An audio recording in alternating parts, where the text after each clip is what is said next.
Okay, welcome back. This is the shorter second part of the lesson on 12-6 on statistics. How about you try to find the mean, median, mode, and range for this data set? This is population of the top 10 cities as of 2010. So Tokyo, Japan's number 1. Congratulations to all you Japanese students out there. And China, you got Shanghai on there, number 10.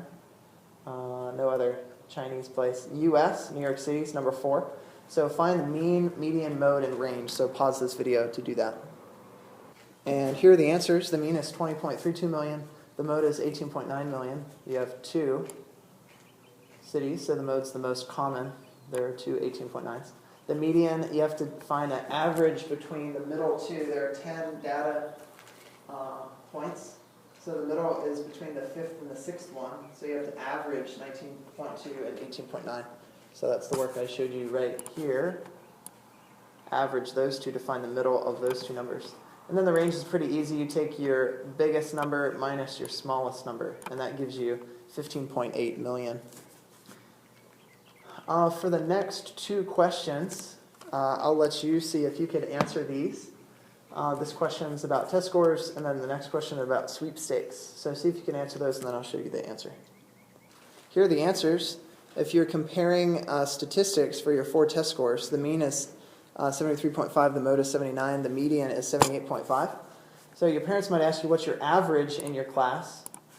You might want to try to avoid telling them it's 73. You could try to tell them that, well, you know, I've scored a 79 on 2 tests. Then they might be pretty satisfied. Hey, that's pretty good. That's close to a B. Or you could say my middle score, the median of my scores is 78.5. And they might say, hey, that's pretty good. But if you tell them the average, they might not be too happy with 73.5. They might be really happy, actually, with the 73.5. But different people might have different answers for this. I would guess many students might say one of these 2, since they're higher. On the last question, pause this video and see if you can answer this. This is similar to the question we did earlier on the first page about payments in a company. So pause this video. Okay, here's the mean. The mean, you could do that shortcut that I showed you on the previous question. Add those all up, divide by 102 total prizes, and you get $109.80 is the average prize that you could win. The mode occurs the most, so there are 100 third-place prizes of $10. So the mode is $10.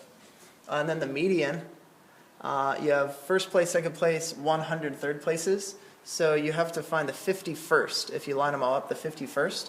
The median is also going to be $10. So the next 2 questions, read those and see if you can figure that out, and pause this video. For letter B, the measure that best represents the available prizes, you would say is $10. Either the mode or the median is the most accurate, what people would most likely win. Which measures would organizers most likely use in their advertisements? Since they're advertising, good marketers, they want to make it sound like you could win a lot of money. So they probably use the mean and say, hey, on average, a winner gets $109 or $110 rounding up. But in reality, if you win, you're probably going to win $10, the mode or the median. And thus ends the lesson. Hope that was clear. This is on YouTube if you want to watch the lesson again, just because you like my voice that much. But otherwise, you can begin your homework now. Thank you.